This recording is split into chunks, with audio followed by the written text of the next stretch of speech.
Hello, hello, hello, ladies and gentlemen. Welcome to another episode of the Women's Health Podcast with Kim and Dr. C. I'm Dr. Leroy Campbell, also known as Dr. C, the Women's Health Doc. And I'm here, as usual, with my beautiful co-host, Kimberly Hoffman-Reed, the Women's Health Physio. Kim, how are you today? I am well, Dr. C. It is so good to finally sit and chat with you. I've missed you Yes. so much. You see, the reason why I always jeering, and troubling is because I miss you, I miss you. The So, feeling is mutual. Don't worry. It seems that every time we have a show, we get into the conversation. We started off by saying it's been so long, so it it's means been so, that we need to do better. We need to do better. we definitely need to fix that. But we give thanks. We do. We And give. it's good to be here with you. I have a very important conversation for us to have today, one near and Okay. dear to my heart. We'll start it Okay. off with your favorite part. What's your favorite part, Dr. C? Absolutely. Let's hear what's trending on social media. I have been horrible, Kim. Let me not say horrible, but I've just not had the time to be on social media much. So tell me what's going on in that world, that space. Yeah. Wait, before we go there, why, and the people need to know why you haven't been on social media, because my friend, he's doing good things. It's not, we don't just talk about being women's health advocate. We really are about it. So share with the people, Dr. C, what you've been up to. You're not going to speed past it. You're not going to leave it out. No, no, no. The people need to know, where have you been, Dr. C? Oh well, you have to tell me where to start. It's just work, work, work, Kim. But I think you're probably referring to, is it Africa? Is it It is definitely a mission trip. Tell the people where you were. absolutely? Yeah. So I was in Eastern Africa. It's almost towards not fully a month now, at least for a couple of Mm-hmm. weeks ago. I Mm-hmm. came back. Very, very inspirational experience, Kim. So essentially, we were doing some medical relief work in Tanzania, right? And in one of those areas that are particularly underserved, Mm-hmm. so not much access to medical care. And it was a good experience partnering with teams there on the ground, as well as an amazing group of individuals coming from the United States and bringing medication, we set up a makeshift clinic and Wow. pharmacy and everything. And it was fantastic. We saw just under 1,000 patients. So Yeah. it was a lot of work, but the team, did a fantastic job. It was funny because one of the physicians, the local physicians that I was working with, he said to me, Doc, if you guys stay here one more week, you're going to have mass migration in the territory. Because people, you see, we take it for granted oftentimes what we have, Kim. Mm-hmm. We take it for granted that you can go to the doctor, you can get a prescription, and you can afford to fill it and so forth. But there are many people around the world who don't have that opportunity. I mean, I had patients who Absolutely. were coming from like 600 kilometers away just to see the physician. And in many cases, there's not access to their own transport. So you can Mm-hmm. imagine. So it was fantastic. It was a lot of work, but I really found I was tired but inspired. That's how I Yes. felt. Tired but Nice. inspired. You always inspire Yeah. me, Dr. C. That is just amazing. I am happy you were able to do that. I know there'll be more things, and the people need to know, because I think, as you said, we take it for granted. We complain about the doctors that we do have, Hmm. but some people would kill just to have someone listen, just Yeah. listen, about the things that they're going through in their bodies. Absolutely. And I'm just happy that you could help almost 1,000 patients I with their want I health want to take issues. the time, Kim. Thank you for bringing this up because I want to take the time to acknowledge the guys who are doing some fantastic work there because it was a group from the United States called Kingdom Mission Outreach, right? Mhm. They do a lot of work in the U.S., particularly in Kentucky, with persons who are homeless and persons who are substance dependent. Fantastic work. In fact, they were voted the top rehabilitation center Wow. in Winchester, Kentucky, even though they're not a rehabilitation center at Wow. all. They were just doing so much fantastic work. And so they were there partnering with a group from Tanzania, who J Life, that does work right across Eastern Africa. and they were really the ones who put this whole thing together, and it was so well organized, so Nice. shout out to them. And if anyone has the opportunity to support what they're doing, then I would encourage them to support it. Wow. Okay. So we need to drop some links or something on how to support that Yeah, organization. definitely. We'll do that. All right. So we got into what's trending in your life. So let's get back to what's trending on social media. So to be fair, this trended while you were in Africa, and I had to wait to talk to you about this because, this is one of those topics that's near and dear to me. I think I know what's When, coming. of course, you know what's coming. So PCOS got a rebrand while you were away. So, polycystic ovarian syndrome, most commonly known as PCOS, is no more. It will now be referred to as polyendocrine metabolic syndrome, or PMOS.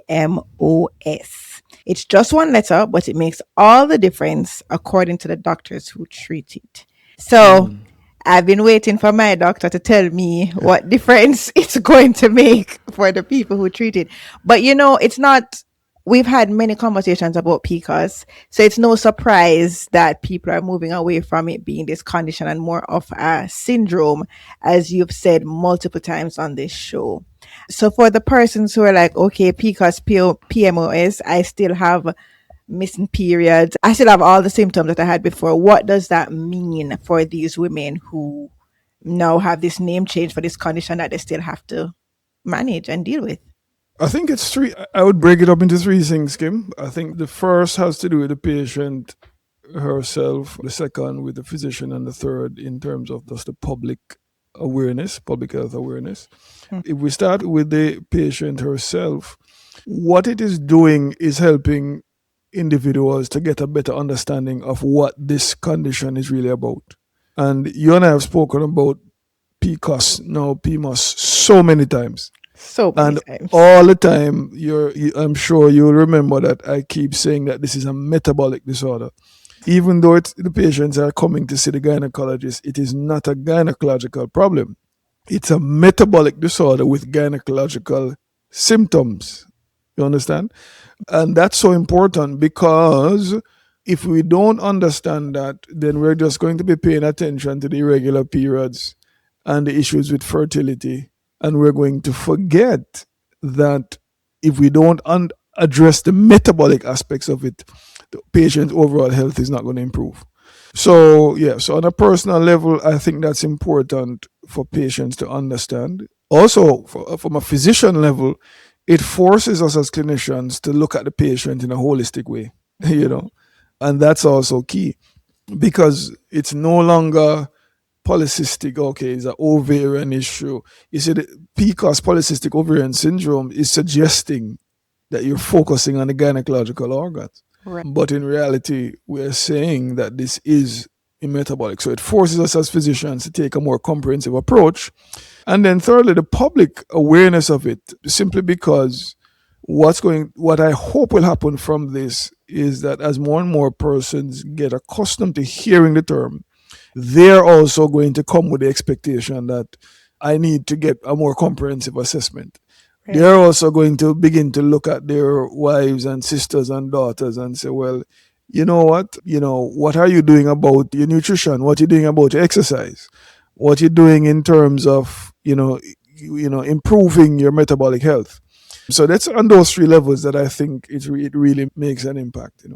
Yes. Yes. And we know this because we've had this conversation multiple times. So if you were an avid listener of Women's Health with Kim and Dr. C, you already saw this coming. You already realized that one day they'll have to catch up with us, right?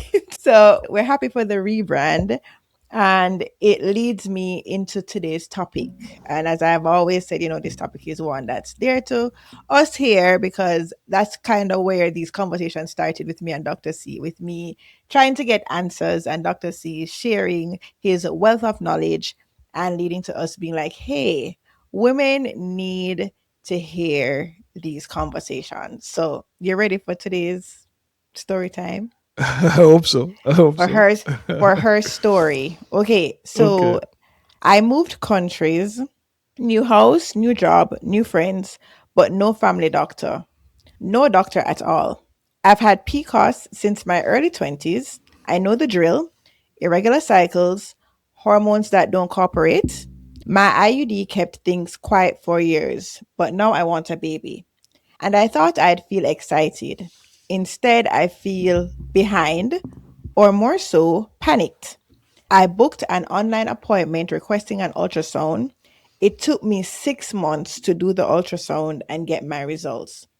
All I got from the doctor was, "We have your results and the findings are consistent with PCOS. Goodbye." The call lasted less than 45 seconds. Click. I stared at my phone. What do I do now? Who do I follow up with? I'm in a new country, no GP, no roadmap, just Google and a body that doesn't ovulate when it's supposed to. Everyone keeps saying just relax, it'll happen. But what if it doesn't? I just want to get ahead of this. What should I do next? Oh, Oh, oh. yes. Oh, yes. You just said something and it resonated when you were talking about Africa and people not having access to healthcare. No, I'm a pause because I'm coming from Jamaica where we cuss the Jamaica healthcare system. You know how we curse out the Jamaican healthcare system. But let me tell you about the Canadian healthcare system and when you want to get to see a healthcare professional like a gynecologist. Oh my lord. It is sad. It's really, Wow. really sad. So when I read this story, I'm just thinking, this person probably lives here in Canada because this You can sounds identify with it. too familiar. Familiar. Okay. It sounds too familiar. It is really ridiculous. I mean, all the gynecologists here at the local hospital here, they all quit last year. All Wow. of them. So, yeah, it is the Wow. healthcare system. Yeah, the first world, I mean, don't know what the problem is. I can't speak to the problems, but it is real. It is real. So Wow. I can understand. It's real. And the truth is, Kim, it's probably going to become a little more common, I'm thinking, because Mm-hmm. if we think about the fact that PCOS, no PMOS, is a metabolic disorder, Mm-hmm. and we've said before that it is linked to nutrition, it's linked to lifestyle, Yeah. right? Then we're going to find that conditions that are linked to lifestyle are likely to become more and more common because we're seeing that shift. Live and work in the Cayman Islands. And before that, I spent many years in Jamaica, right? Well, 15 years in the health system in Jamaica. And the data is quite similar. One of the things we've seen is an epidemiological shift in terms of increase in rates of obesity, for example. And obesity is a major thing to look at simply because it is a marker of metabolic health. Okay, Mm-hmm. so if you look at rates of obesity, you can mirror what's happening with metabolic health to that. Okay, it gives you an idea. So we're seeing now where the rates of obesity have been climbing in Jamaica. I remember the Jamaica Health and Lifestyle Survey, which by now is almost 10 years, is about 10 years old. I don't know if they've done a new one, but at that time, the women of reproductive age were looking at about 70% of them being either overweight or obese. And in Cayman Islands, they had a step survey that was done here and found the similar findings that you're looking at about 70 to 80% of adults who are overweight or obese. Okay. So you understand now that there is a problem, there's something that's happening. And what's happening is likely linked to our lifestyle. So you're going to have more and more persons who have problems like PMOS. And so the question is, the health service prepared to handle it? Yeah. And what you're telling me now is that clearly there are deficiencies, certainly in places like Canada, there are challenges. You see, because do you have space for that, or are you more focused on solving things that you consider to be more important, life threatening issues, blah, blah, blah? Why is this important, Kim? It's important for us because it's saying to us that what we're doing now is a part of the solution. that it means that the health system and persons like ourselves have to recognize the responsibility that we have to empower women to help themselves, Mhm. because they may not always be able to access the kind of medical attention and care that they would otherwise have deserved. Yeah, that's true.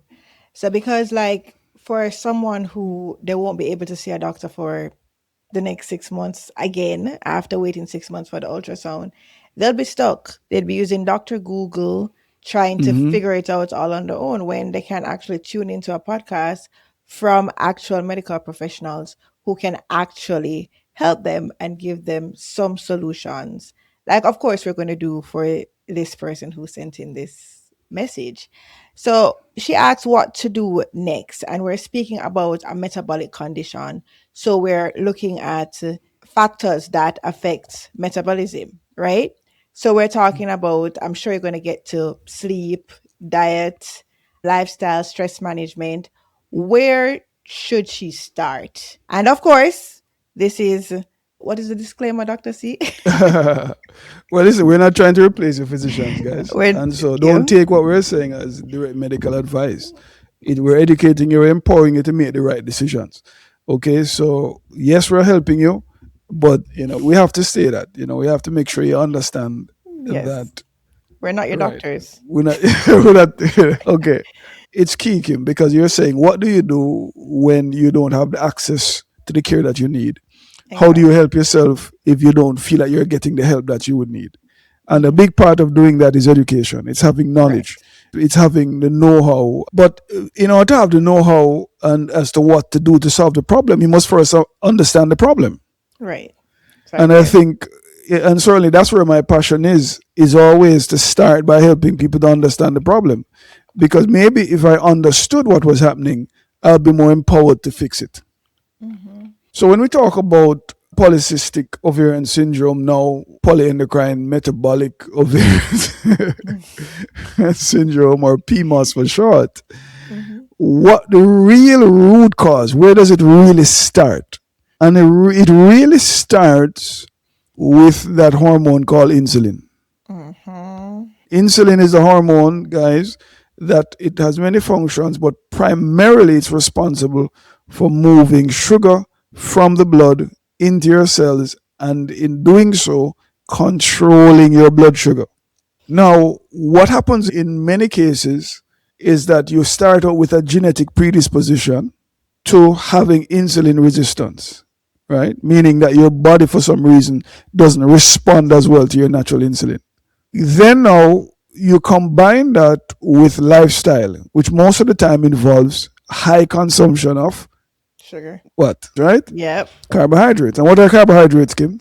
Sugar. Just food, just foods that are broken down by the body to give sugar, right? Yep. So anything that when you eat it, it's going to be converted by the body and enter your bloodstream as sugar is a carbohydrate.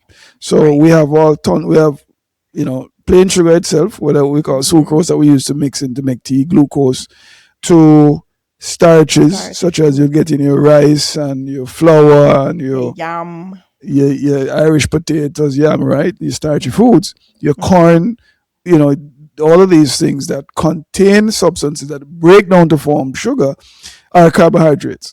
And Right. what is really happening in our society today, Kim, is just that we have a chronic overconsumption of carbohydrates. That is Um. the biggest problem nutritionally right now in the world.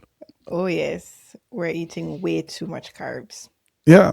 I'd love for you to do some research for me. Well, look back to see what glucose consumption was 100 years ago and compare it to what we're seeing today.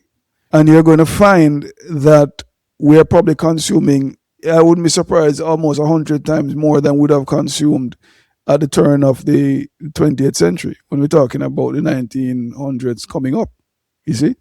So, and if you remember now, our bodies have evolved over thousands and thousands of years Hmm. based on a diet that was very, very low in carbohydrates. All right, at least Okay. not especially the simple carbohydrates. So You now want we're you dumping want all the the. stats? Oh, you found it. That was quick. All right, tell me. So in the early 20th century, the average person consumed about 40 to 45 pounds of sugar per day. Today, total per capita sugar and caloric sweetener intake averages 130 to 150 pounds. per year. Hmm. Per year. So and that's Equivalent to roughly a half a pound of sugar per person every single day. you hear That's that? what we're taking in now. You It's can imagine that? it's Half a pound of crazy. sugar. It's crazy.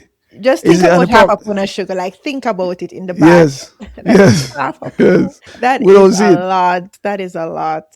Say that again. So yes, so I wanted to say it again because I think somebody may have missed that.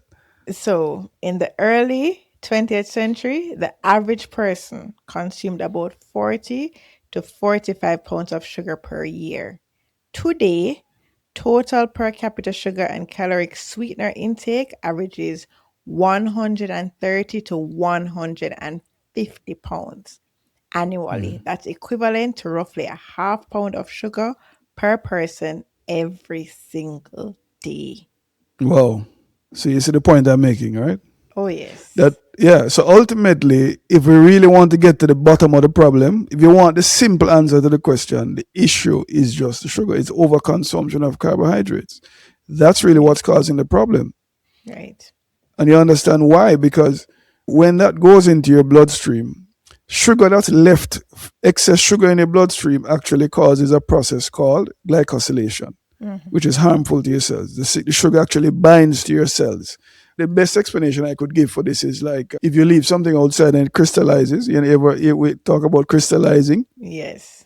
like a piece of rubber, you leave it outside, after a while it loses its Hard. flexibility It and gets it breaks hard. easily. It's the Yes. same, it's a simple way of explaining what happens with glycosylation. The sugar crystals actually begin to bind to the cell membranes, and now your cells become brittle. It causes injury to the cell membranes, the lining of your blood vessels, and over time causes atherosclerosis, thickening of your vessels. That's what leads to the Mhm. heart disease. That's why diabetics, for example, have higher rates of heart disease. The blood vessels become blocked, peripheral vascular disease, etc.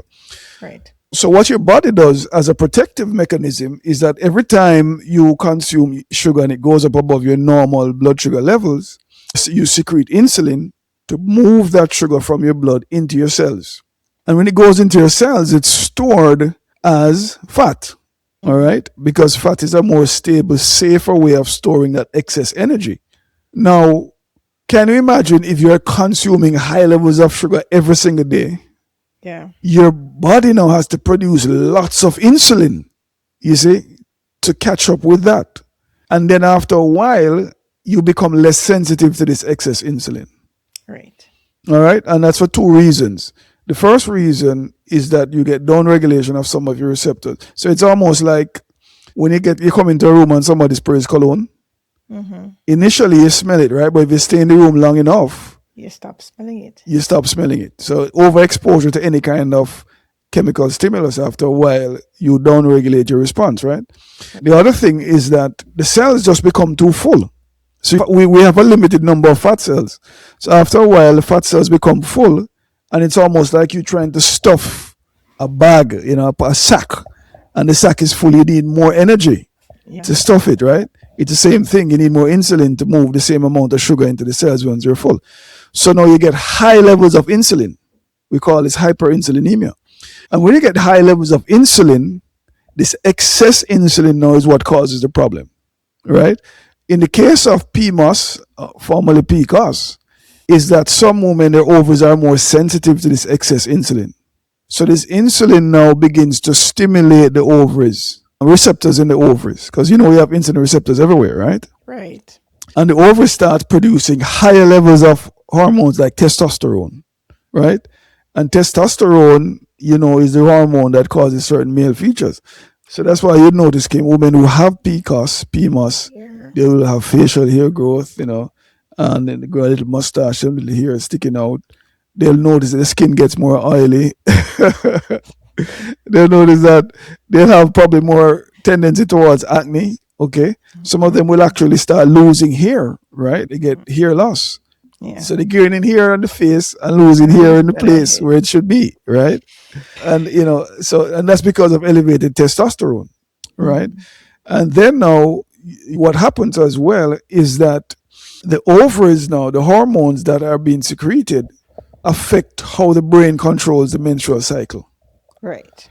So now you end up having, instead of having that cyclic process where, because under normal circumstances, you develop an egg, and as that egg is developing, the Hmm. lining of the womb is developing to get ready for the pregnancy should you get pregnant.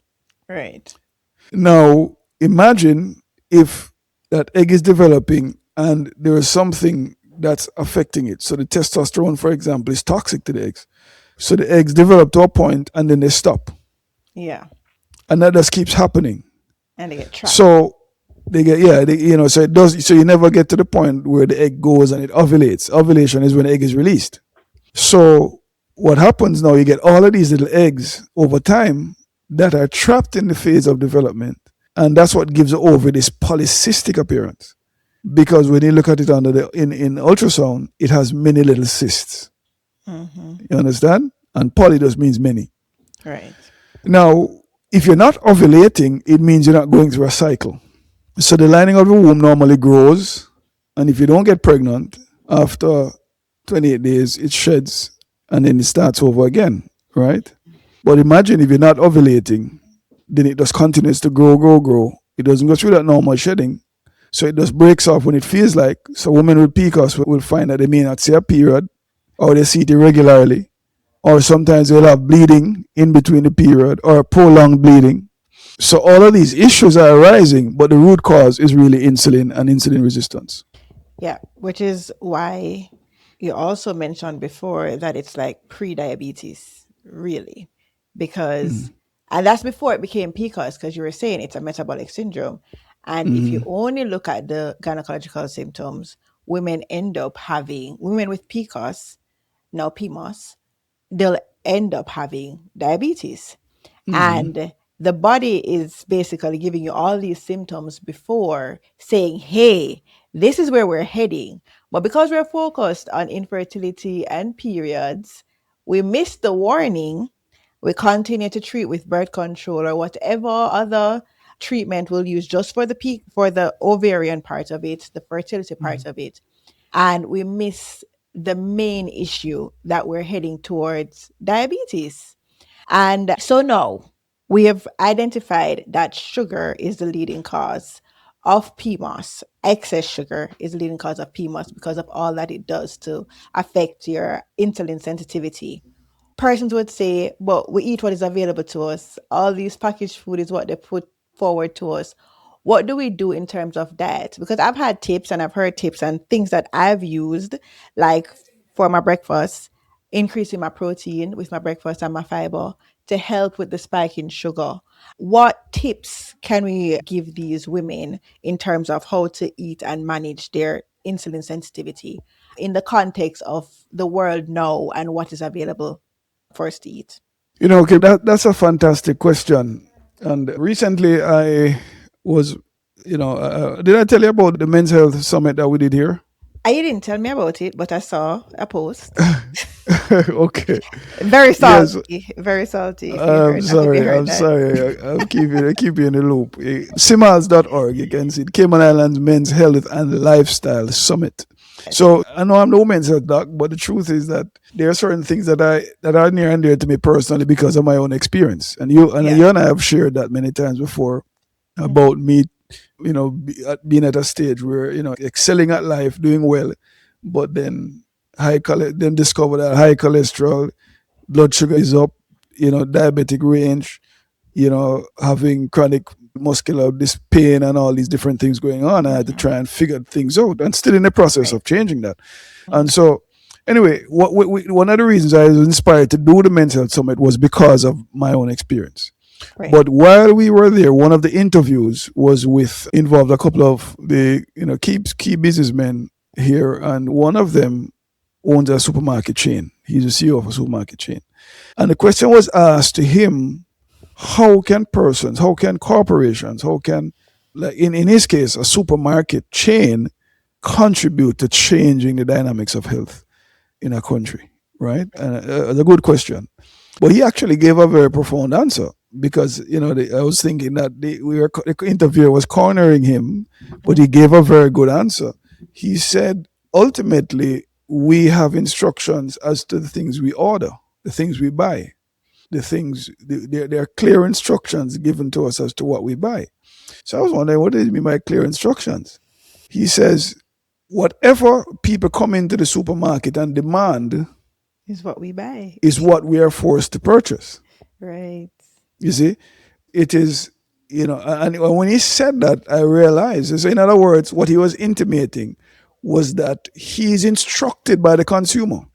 Mm-hmm. The consumer demand drives what he and his business by extension provides, because he wants to meet their demand.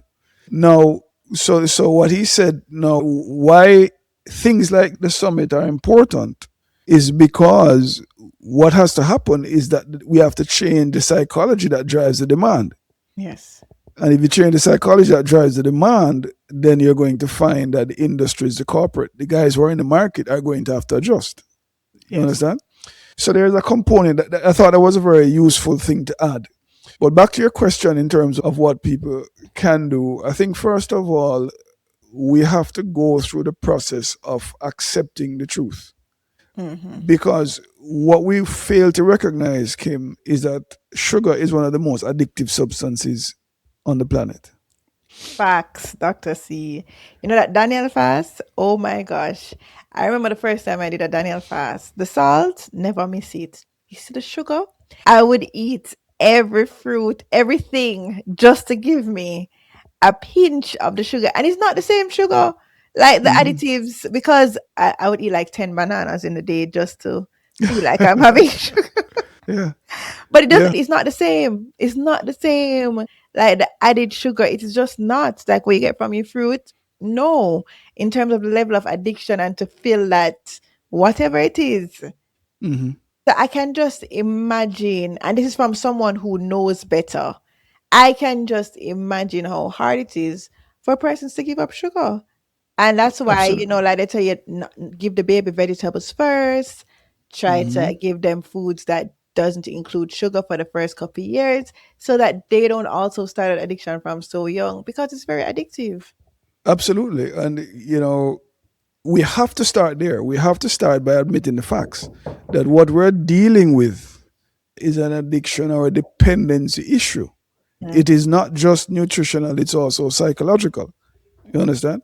I think whenever you begin to have a conversation with people about changing the diet, you can almost see it in their behavior. They become uncomfortable. Yes, they get You know, you be, uncomfortable because now you're telling them that what they're going through is their fault.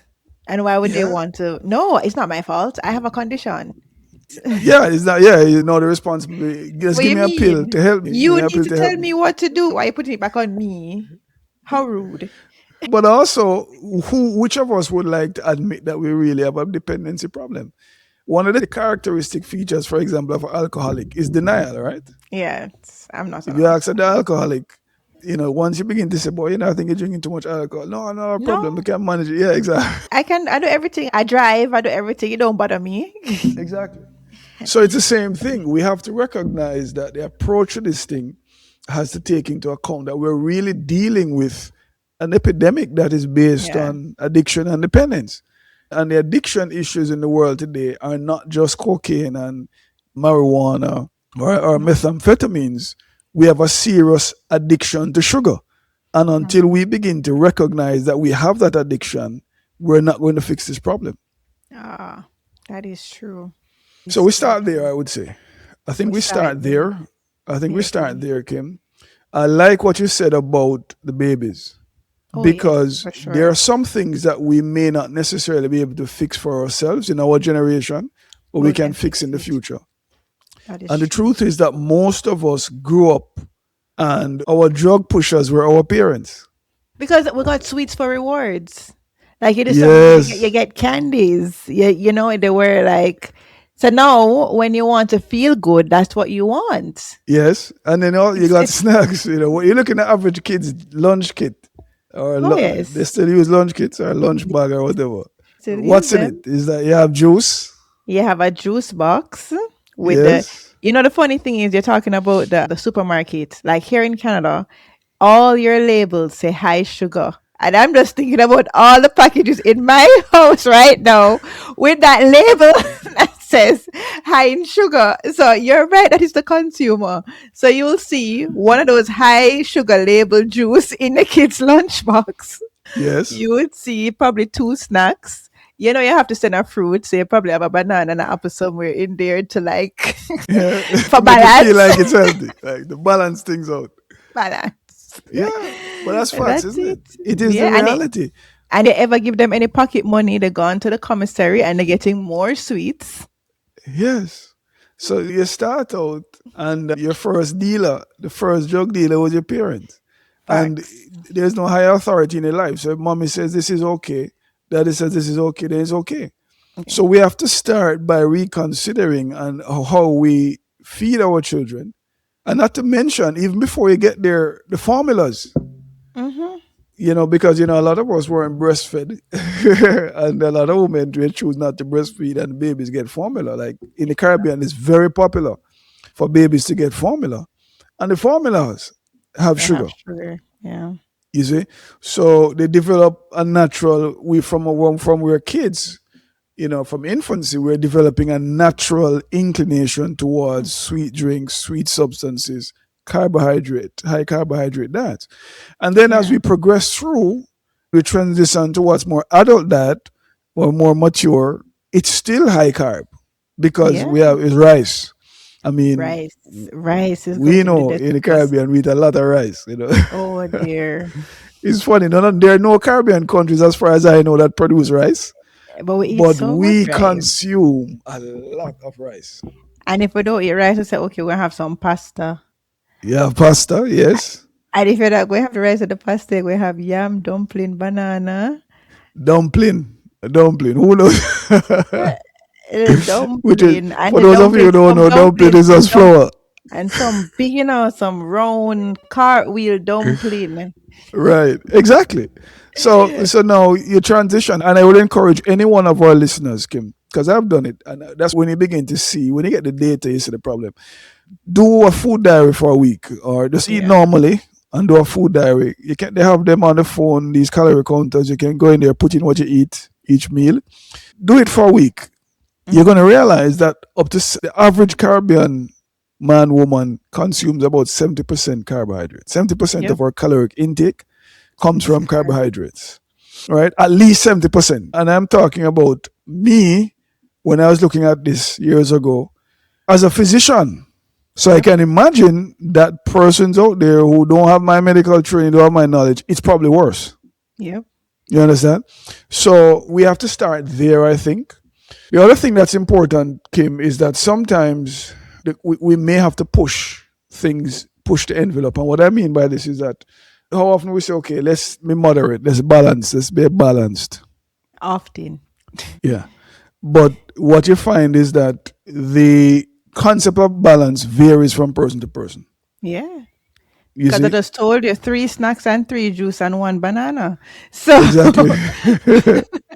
I eat fruits and all that. I eat I eat vegetables. fruits. I eat fruits. Yes. I eat I eat fruits. fruits. So we're gonna have to push your envelope because for a couple of reasons.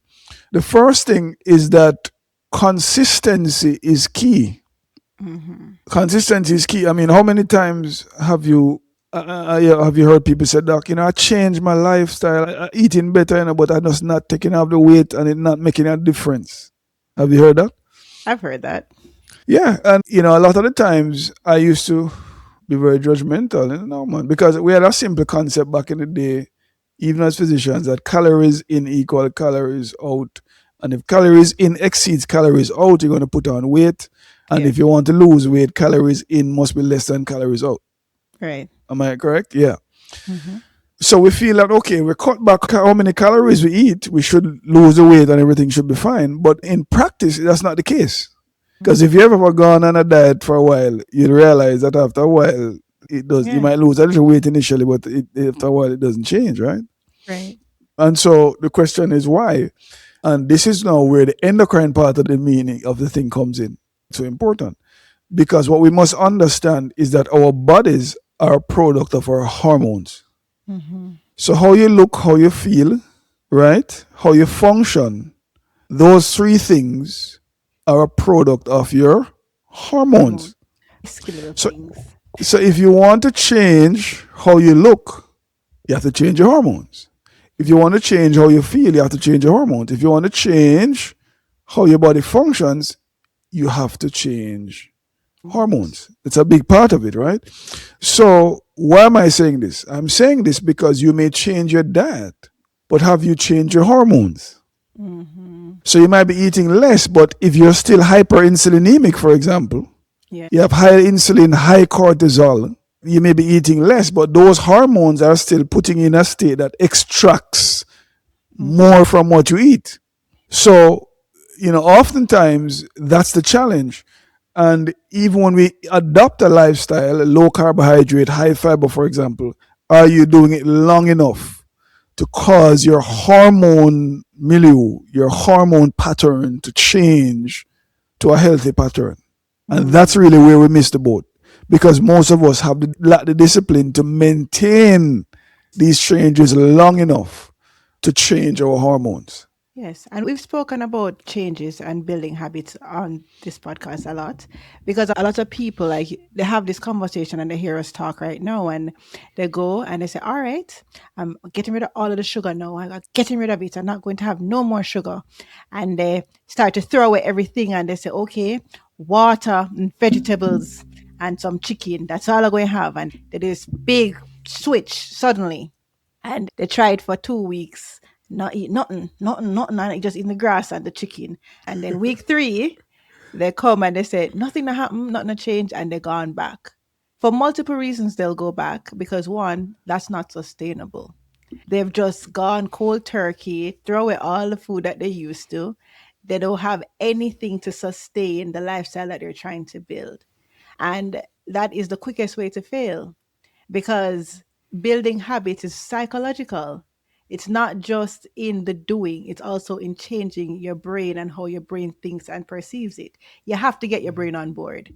There is no going and emptying out the kitchen that's going to make you successful. That is rare.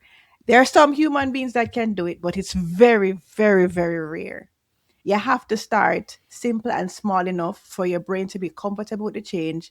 Then you add more, then you add more, then you add more. The brain will just say no. Your brain will literally say no, and no, there is no willpower that can overcome when your brain says no.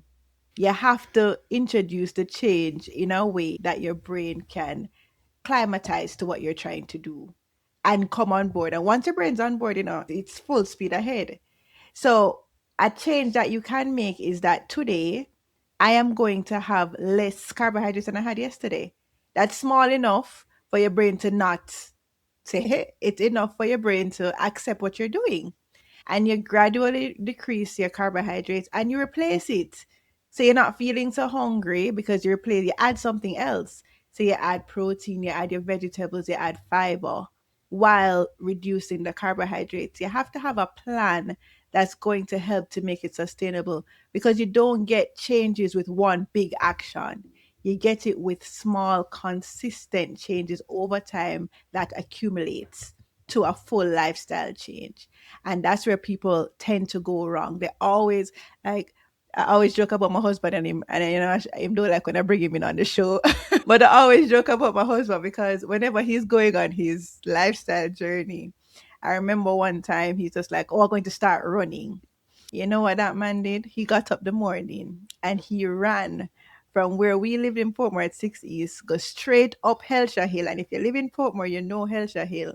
He ran Wow. all the way up Helsha Hill and ran back. That was the last day he ran.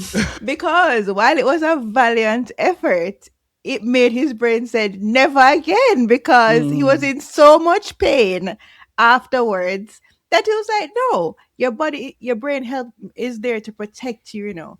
So if you do something like that, your brain is going to say this is dangerous. Your brain is not going to feel like it's safe. So it's yeah. not going to be something that you'll be able to do again. The next time he picked up running, he did it differently. He went out and he's like, okay, I'm going to run for 20 minutes. Wherever that takes me, I'll stop. And he did that. And within no time, he was running for an hour. But slowly but surely, he did that and reduced his time. Eventually, once he got into the habit, then he started working on his timing, how long, how fast he can go in that time. and changed it and it worked. Mm. Because that's just how you have to program your brain to build habits.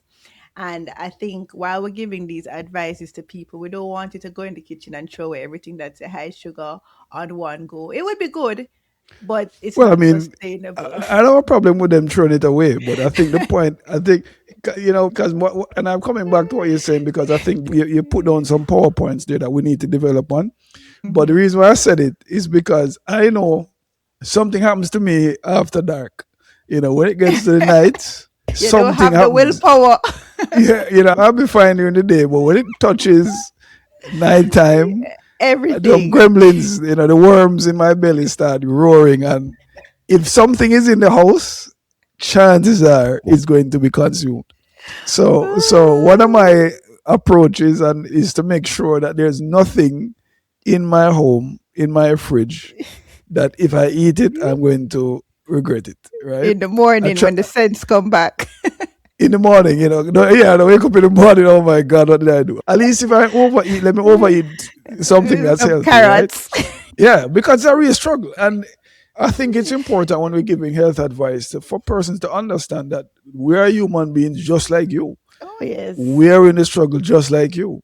Mm-hmm. Relapse is a part of the thing, Kim. It is. Where, failure is a part of success. And we have to embrace that. But I wanted to develop on you made a point about the psychological component. You said the psychological, you spoke about the steps, you spoke about the stacking. And I think there are three important things. The psychological component is key because anytime you're dealing with any habit, whether it is drug abuse or any kind of habit, you Mm-hmm. must have a why. You must have a why. Oh yes. Why do I want to change? You Mm-hmm. understand?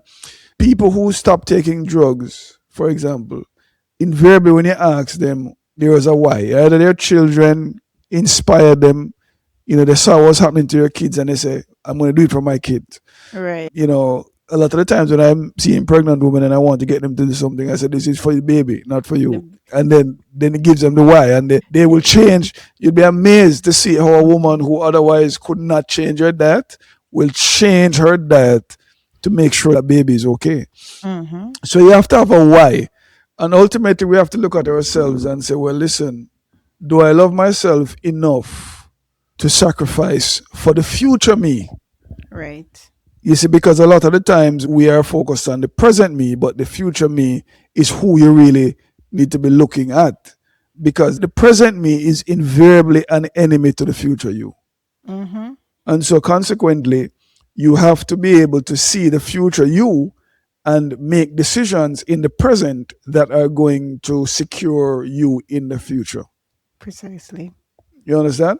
So, so the why is important. And then, you mention about the small changes because ultimately habits are just what happens that whatever you do over and over again, Mm-hmm. your body and your brain begin to say, okay, that's what you want me to do. I'm going to adapt to do it. So Right. I like what you spoke about. I remember when I started my own health journey, I couldn't, you talk more running, Kim just walking was a problem, and I said, okay, I'm going to start walking. And I started 10 minutes first, then 15, then 30, then it went up to hours. You get what I'm saying? So absolutely, I like that idea of small incremental change and then just stacking it. And also the yeah, so another point that I think is key, and I don't want people to miss this, is that intensity does not replace consistency. It does not. Never have, never will. And that works for nutrition, it works for exercise, it works for everything. Intensity does not replace consistency. So you mentioned, I don't want to trouble Mr. Reed too much, but you mentioned that, he started out intense. Very. Yeah, and how many times I said to the patients, okay, we're going to change. Oh, doc, I'm going to join the gym. And when I hear Everything. that, I get nervous because, Nervous. you know, I'm going to start running. No, you can't run. You're 250 pounds, you're 300 pounds. If you run, you're going to mess up your knees. You Start get what I'm walking. saying? Start walking, start swimming, start doing something, you know. So, absolutely. Yeah. Well, we're almost out of time, Kim. So, We what are are. the key things are going to be? What are the key things? Eh? Well, for me, my key takeaway will definitely be reducing the sugar. I mean, I think as we get older, my optimism dies a little bit. I'm not going to lie. So I feel like a lot of our generation is far gone with the sugar thing. Like it's far gone, but for sure, as a parent, I'm definitely going to look in that lunch kit. Uh-huh. And I know they've already developed addiction to sugar, but I don't want to be that drug dealer who is affecting their future lifestyle and their future health. So since I control what they eat because I'm the one buying the food that don't work, then I'm going to make sure that they're eating things that's beneficial to them and their bodies. I think, while working on myself, I know for a fact that we can influence our kids. So for sure, looking at what we're doing for the future generation so we can help them while we're helping ourselves. Secondly, and this is something that I have done and I have been very consistent with this, is that after a certain time of the day, not having anything with sugar, no carbohydrates. Like if it's not protein, if it's not nuts, if it's not fiber or fruit, vegetable, I'm just not having it at that time. So by the time I come home from work, it's a wrap for me because I can feel it, not just in terms of my symptoms. Like I can literally feel it if I have something sweet. Like when everybody else in the house having ice cream for dessert, not me. Because I Mm. can feel the difference in my body if I do that. And it wasn't easy to come by doing that. But no, even if I go out for dinner, I'm not. It took a while to get there, Mm-hmm. but I get there, and once you build a habit now, you don't want to break your streak, like the games, like your Duolingo, and you have your high streak, you don't want to really break it. It's one of those things. I mean, it might seem like nothing because I'm not telling you that I don't have anything sweet. I'm not saying that at all. I still do have sweet things, but that simple change of just not having it at certain times of the day, I've seen a big difference in how my body responds to that. So you might say, I'm not strong enough to give up sugar, but there must be something that you can do and something that you can change to help you to get there to one day where you're not so dependent on sugar. And Mm. lastly, again, it would have to be that intensity will never beat consistency. I am Mm. one of those all or nothing people that I had to really break. Like I had to fight with it. Like is either doing everything, my chin. And I remember one day I was going to start working out and I'm like, I'm going to buy a new sneakers and I'm going to get all these things. And my friend said to me, why? And I'm like, to motivate me to do it is like, if you need the sneakers and all these things to do it, you're not going to stick to it. I'm like, what do you Mm. mean? No, man. After I spend my money, sure. And of course, I didn't because that's just not how it works. It is you start and you give yourself something to work towards. Okay, if be consistent with the X, Y, and Z, then I'll get myself this treat. There's no way the treat can come before the action because you will not stick to the action. Absolutely not. So you don't have to be all or nothing. You start with what you have, you start where you are, and you gradually build on that. And that's the way you'll see success in building habits and lifestyle changes. That's my I love two it, cents. Kim. I love it. Perfect. Well said. I don't even need to add anything to that. I think what we need to do is probably the next show, if we have the chance, begin to dig a little bit deeper into the actual interventions Lifestyle and talk a little intervention. bit more about the lifestyle stuff, the nutrition, the exercise. I would love for us to do that. But one, Absolutely. Because that's it. But but that's one, very interesting too, in terms of the things that you can do to help your right. body with this help with your insulin sensitivity. Absolutely. Well, ladies and gentlemen, that's it one more time. Thank you for staying with us for another episode of the Women's Health Podcast with Kim and Dr. C. I am Dr. C signing off, saying goodbye until next time. Live your happier, healthier life. Bye from us.